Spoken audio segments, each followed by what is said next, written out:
Qatar diserang Iran, AFC tunjuk Malaysia jadi tuan rumah putaran keempat kualifikasi Piala Dunia 2026.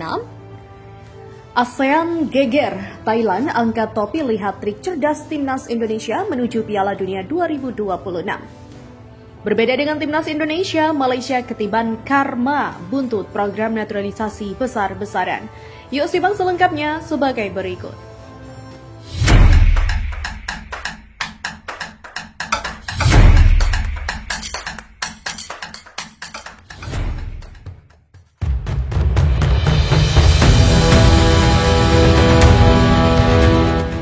Qatar diserang Iran, akankah situasi ini membuat AFC memilih Malaysia sebagai tuan rumah kualifikasi Piala Dunia 2026 ronde keempat?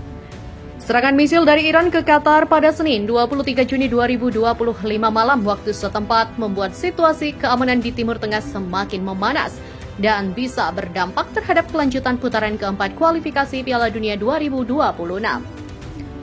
Sebanyak 19 misil dilaporkan dilayangkan Iran ke Qatar dan salah satunya menghantam Al Udeid Airbase, markas militer terbesar Amerika Serikat di Timur Tengah. Diketahui, timnas Indonesia baru saja lolos ke putaran keempat kualifikasi Piala Dunia 2026 bersama Arab Saudi, Qatar, Irak, Uni Emirat Arab, dan Oman. Berdasarkan keputusan awal AFC, laga putaran keempat seharusnya digelar di Arab Saudi dan juga Qatar. Namun, eskalasi konflik di Timur Tengah membuat banyak pihak khawatir. Menurut laporan Al Jazeera, Iran menargetkan markas militer Amerika Serikat Al Udeid Airbase dan mengklaim bahwa 6 misil menghantam markas tersebut. Sebelum serangan ini, beberapa negara seperti Irak, Uni Emirat Arab, dan Oman sudah melayangkan protes kepada AFC agar venue pertandingan dipindahkan ke tempat netral demi alasan keamanan. Usulan untuk memindahkan venue pun makin kencang, apalagi setelah serangan Iran ini. AFC kini mempertimbangkan memindahkan venue ke negara lain demi memastikan keselamatan seluruh kontestan. Dua negara tetangga Indonesia di Asia Tenggara menjadi kandidat menurut laporan dari @football_LE5 pada 13 Juni 2025 lalu. Selain Malaysia dan Thailand, beberapa kandidat lain seperti Bahrain, Kuwait, dan Jordania disebut-sebut masuk dalam daftar calon tuan rumah netral, menurut laporan yang sama. Jika benar-benar terjadi, keputusan ini bisa menjadi solusi terbaik agar laga putaran keempat berlangsung tanpa gangguan keamanan. Pertanyaannya, akankah AFC menunjuk Malaysia sebagai tuan rumah baru? Itu menjadi salah satu kemungkinan, namun sejauh ini AFC sendiri masih belum merilis secara resmi mengenai penunjukan pertukaran tuan rumah untuk putaran keempat. Di sisi lain, timnas Indonesia dan kontestan lain terus bersiap menghadapi laga hidup mati menuju Piala Dunia.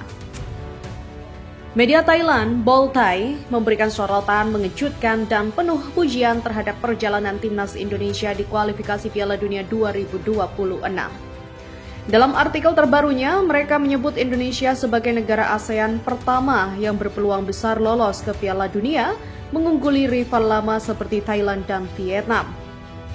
Pernyataan itu disampaikan Boltai dalam laporan mereka baru-baru ini. Indonesia mungkin menjadi negara ASEAN pertama yang lolos ke Piala Dunia 2026, tulis mereka. Klaim ini bukan tanpa dasar, dengan mengumpulkan 12 poin dari 9 pertandingan dan menempati posisi keempat di grup C, Indonesia sukses melangkah ke babak keempat kualifikasi zona Asia, sebuah pencapaian yang belum pernah diraih sebelumnya oleh skuad Garuda. Boltai bahkan membandingkan masa lalu timnas Indonesia yang penuh gejolak dengan kondisinya sekarang. Dulu, kalau bicara sepak bola ASEAN di pentas besar seperti Piala Dunia, semua orang hanya akan bicara Thailand dan Vietnam. Indonesia, tim-tim yang tiba-tiba drama, asosiasi kisruh, liga bermasalah, pelatih ganti-ganti, tidak pernah ada stabilitas, sindir mereka. Namun semuanya berubah drastis sejak keputusan besar diambil, yaitu memecat pelatih Shin Tae-yong yang menunjuk legenda Belanda Patrick Kluivert sebagai pelatih kepala. Setelah mereka memutuskan untuk mengganti kuda di tengah permainan, memecat Shin Tae-yong dan mendatangkan Kluivert untuk mengelola tim, Indonesia memiliki 12 poin dan berada di posisi keempat di grup C setelah 9 pertandingan, tulis Boltai memuji.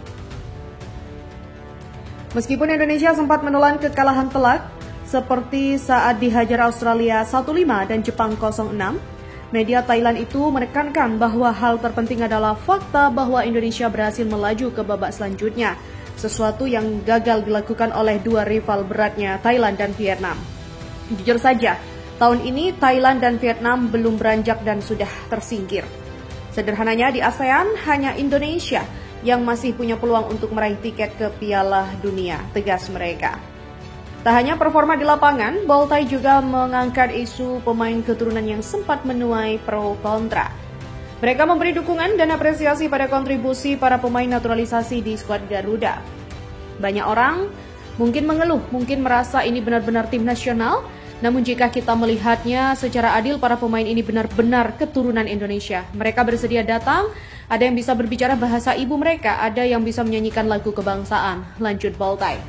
Media tersebut kemudian menutup laporannya dengan nada optimis, menyebut momen ini sebagai kesempatan satu kali dalam hidup bagi para pemain untuk tampil di panggung terbesar sepak bola dunia.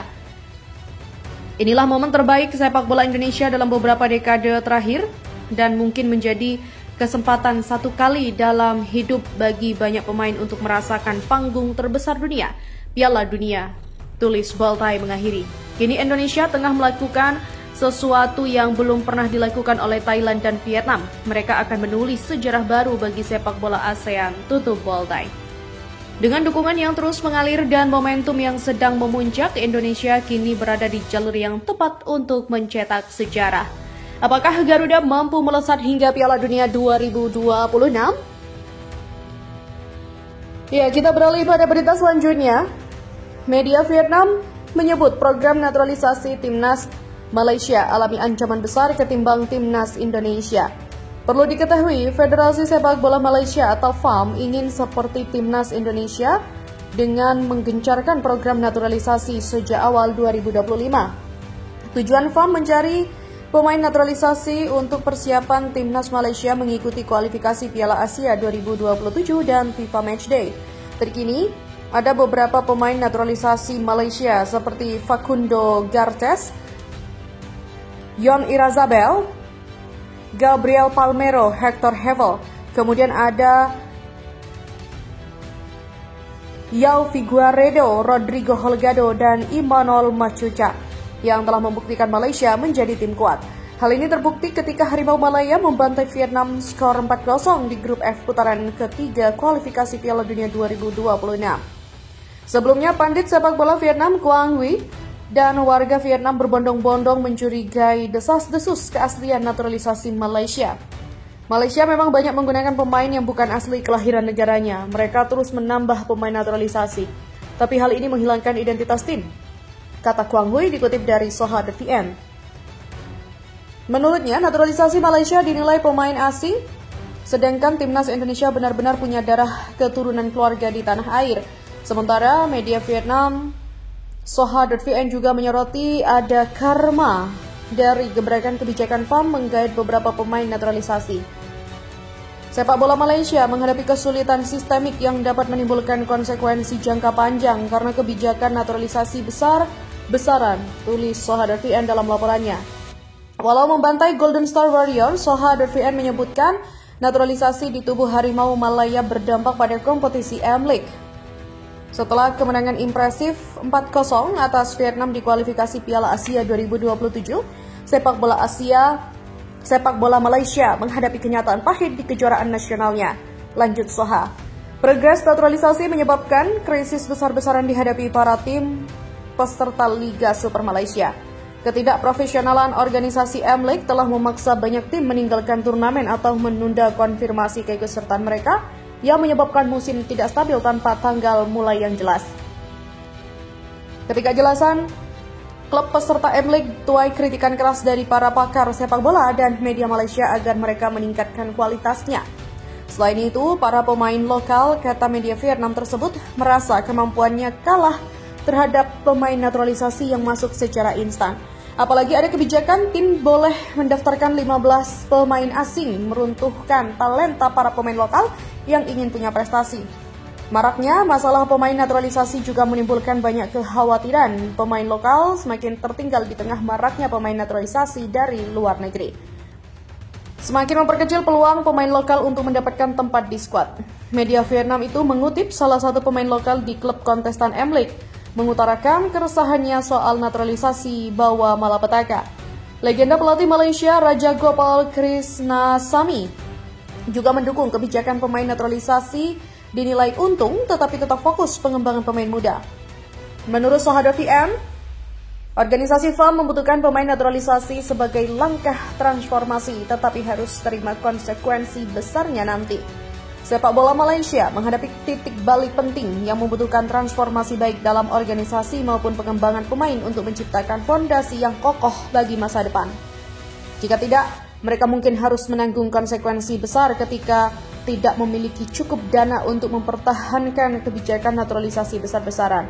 Sementara kualitas pemain lokal menurun tajam, tutup Sohaf.vn dalam laporannya.